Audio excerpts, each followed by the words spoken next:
what I will talk to you about today is about outcome-focused product design. And I will tell you why I think that this is an important thing you as a product designer, as UX designer, should be aware of, should consider, and why it can help you become a better and more successful product designer. But first of all, and because we are also a sponsor here from Real Digital at this company, a little bit of advertisement. Caro already mentioned that I'm working for Real Digital, and I'm trying to get to the next slide. Oh, that was too much already. We are operating Real.de, which is Europe's fastest growing e-commerce marketplace, selling more than 16 million products from over 5,000 different sellers. And you might have heard from the media that we got acquired by the Schwarz Group, which owns Lidl and Kaufland. So in 2021, we will become then a part of Kaufland and will rebrand to Kaufland.de. Of course, we want to continue our growth story under the umbrella of the Schwarz Group. So we're always looking for new and good tech talents. And as we're becoming a remote-first company, doesn't even matter where you're located these days. So yeah, that said, enough advertisement for today. Let's dive into the topic. Outcome-focused product design. What do I mean by that? First, it's important to distinguish between outcome and output. And in my personal experience, being a product design lead for many years now, I see that many product designers, UX designers, argue from an output point of view when they, try to sell their designs. And output, in terms of UX design, product design, means the designs you actually produce, right? And if you want to argue why your output, your design is a good design, you would argue, or typical arguments are the number of iterations that this design has undergone, the number of product designers, fellow product designers that evaluated and gave feedback on that design, the number of users that you interviewed in usability studies, and so on and so on. All of that are perspectives to look on the output that you created. Whereas the outcome in comparison to that is rather the impact that these activities, these outputs that you produce have both on the customer and on the business side. And the question is, okay, how can you then focus more on the outcome as a product designer? And the important question to ask here is, what are the customer behaviors that drive business results? Because this is what the company is aiming at. And in my experience, there are many frameworks out there that help you as a product designer, as a UX designer, to identify and define customer needs, such as the Jobs to be Done framework, Value Proposition Canvas, and many other frameworks. But there are not so many frameworks out there that help you actually define the measurable outcome of your work. And basically, the measurable outcome is what you want to achieve by addressing all these customer needs. So how can you get there? One framework that I find very helpful in this regard is the Google Heart framework. Some of you might have heard it. It's not a new thing. It's been out there for a while, although I constantly find that many people are not aware of this model. It helps you actually define the outcome and the right metrics that you want to work on. You see that it consists of different dimensions: happiness, engagement, adoption, retention, and task success, and some more steps that I will explain in a minute. So how does this work? First of all, you define the dimensions that you want to focus on in order to achieve the best outcome for your product. And from these 5 dimensions, it's probably best to select 1, 2, 3 as a maximum, and which dimension is the best depends on the product that you have. For example, if you're designing a landing page where you want users to send their email address to you, then it's maybe task success that you're aiming at as the main metric, the main outcome of your product. But if it's if you're, for example, working on a social media product, then it might as well be engagement that you're aiming at most, such as monthly or daily active users. And once you have selected the 1 or 2 most important dimensions, then you go through 3 steps in order to come to your key metrics that you want to focus on, because it can be really hard to really jump into defining your core metrics, your key metrics in the very first step. So how does this work? At first, you think about the goal that you want to achieve. And for example, in my case, as I'm working in an e-commerce company, one of our main goals is to have loyal customers. Right? This could be one goal. And then, in the second step, you think about signals. And signals are user behaviors, user attitudes that you can observe and that actually reflect whether your goal is successfully met or maybe not met. And in my example, it might be that customers purchase frequently, because this is a signal for loyal customers. And then, only in the third and last step, you then define your concrete metrics. And in this case, it might be a metric saying, okay, let's call it a repurchase rate. So the number of customers who purchase once and then do a second purchase within a certain time frame, let's say 1 or 3 months. And this helps you to come to the key metrics that you want to focus on.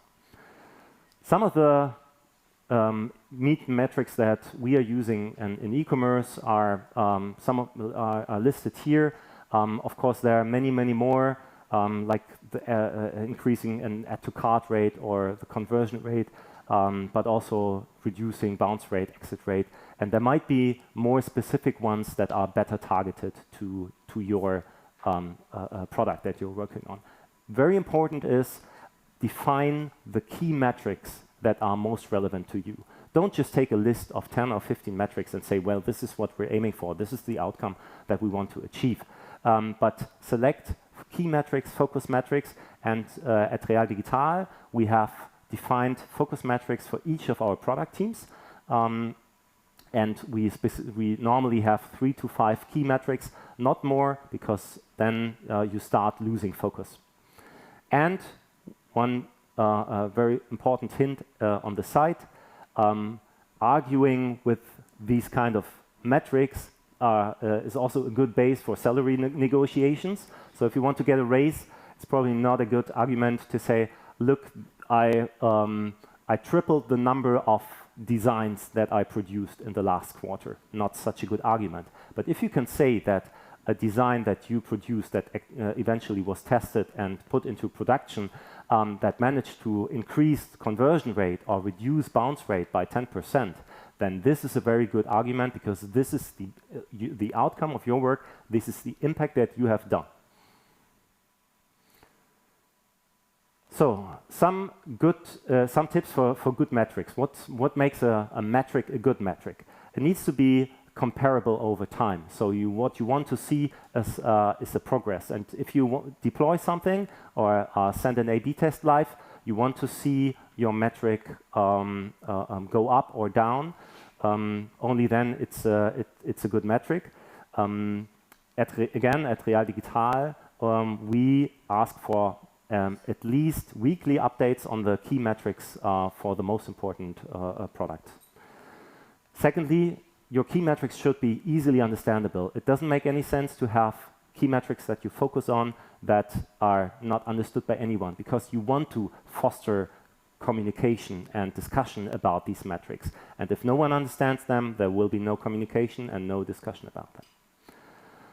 Third, make it rather a ratio than an absolute number. So for example, it doesn't make so much sense to focus on the number of visitors that come to a specific site, rather to say what is the ratio of people that performed a certain action that in comparison to all the people that came to that page.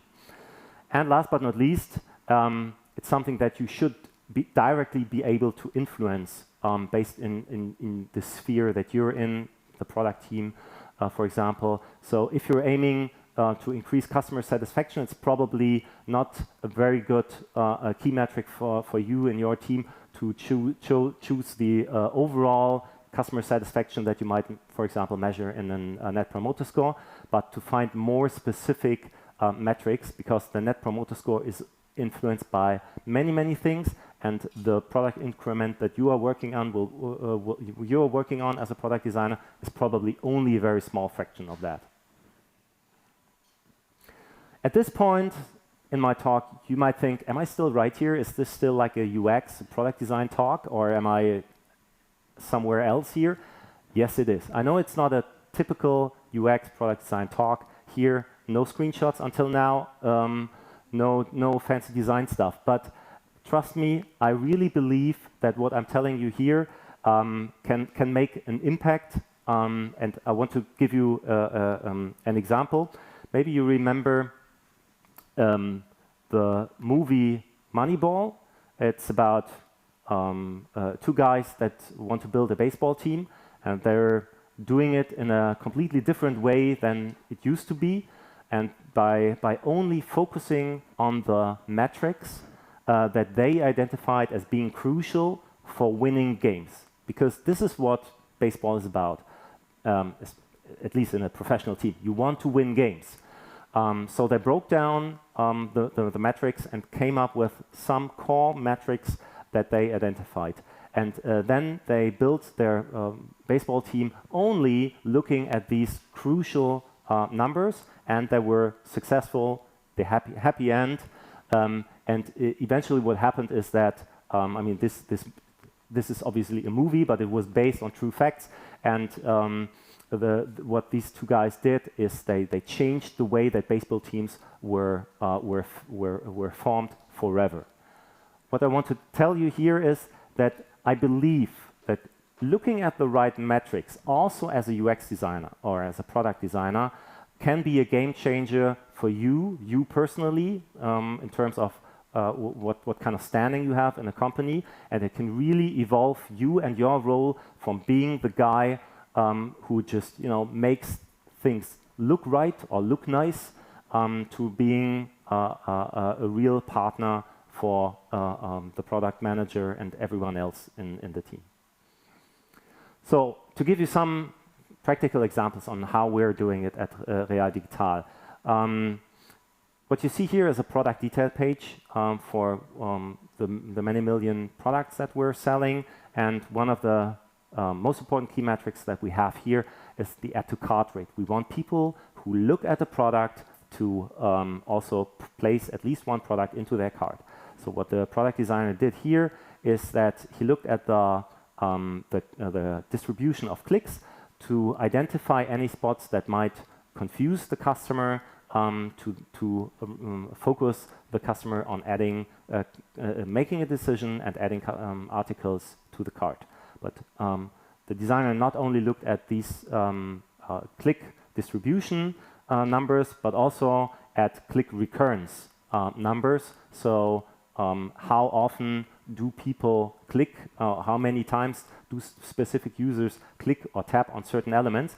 What you can see here is that above the image of the yellow raincoat, there's the product title, and many people clicked 2.65 times on that title, which is actually not clickable. So there seems to be some kind of confusion, and all of that confusion leads away from the metric, from the outcome that we want to have, namely having people adding products to the cart. So the designer then redesigned the top part and the heading to make the confusion less and to focus even more on the key metric, which is adding products to the cart.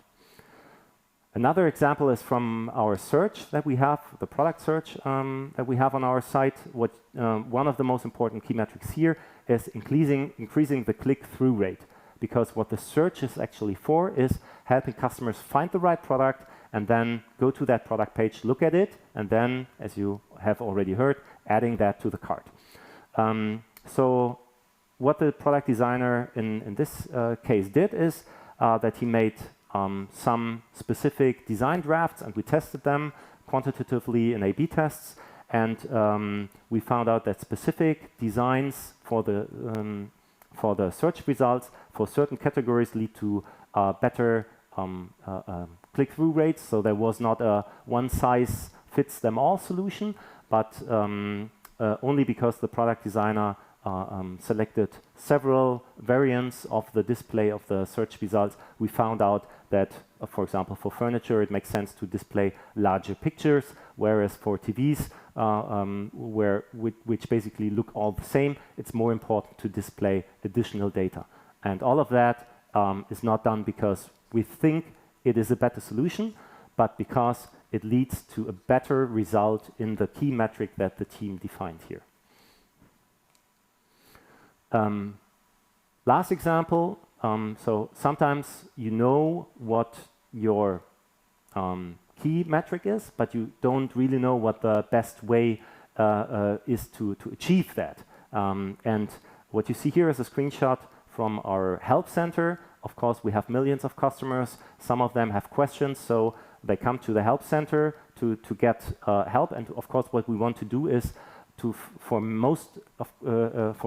many customers to find help on their own, right? Because if they pick up the phone and call us, it's more expensive for us, and many questions the customers can solve on their own.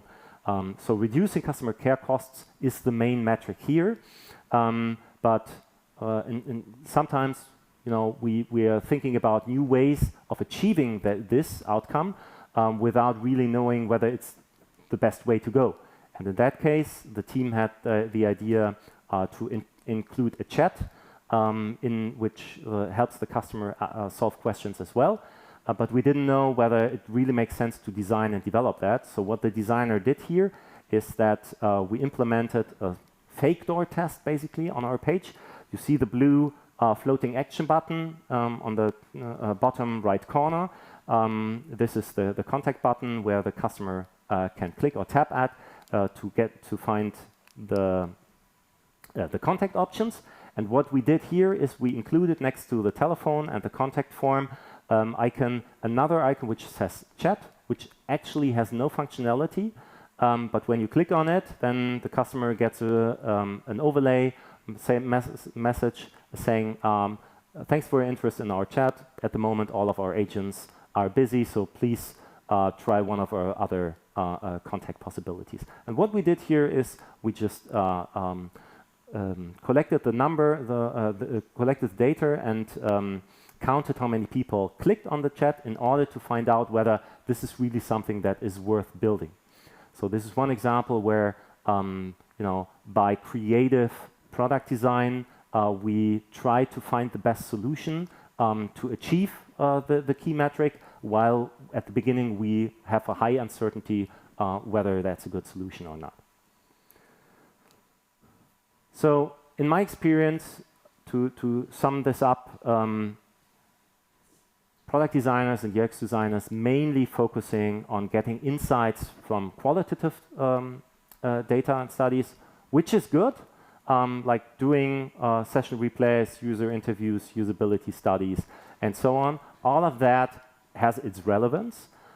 I argue that in addition to that, it also makes sense to look at the quantitative side, to get data from A/B test results, to look into web analytics, to do quantitative service and so on, in order to really find out what the impact, what impact your designs create out there at the customer. And I'm convinced that only in the middle, where you combine both insights, both from quantitative and qualitative studies, good product design happens. I know in order to do that, there are many prerequisites. One of them is be a good partner for the product manager. So I sometimes encounter product designers who are really only doing what the product manager tells them to. If you really want to live up to this idea that I present here, then you need to be a partner at eye level of the product manager, and also argue not from an output but from an outcome based perspective. So I'm not telling you to change your typical UX and product design process. You can still, do the design brief, discuss with a product manager about the user stories that he selects and brings into the sprint. You can still do qualitative surveys, do your discovery and exploration, and still come up with some final designs in Figma or Sketch or whatever tool you use. But I argue, don't stop there. Don't say my work is done here, but go one step further and look into the results that your actual work is producing, and help the product designer, the product manager interpret these results and come up with an even better solution in the next iteration. So how do we make sure at Real Digital that we can live up to this? We have a competency model for our product designers, which of course includes skills like user research, usability evaluation, visual design, and so on. But it also includes strategy and data literacy.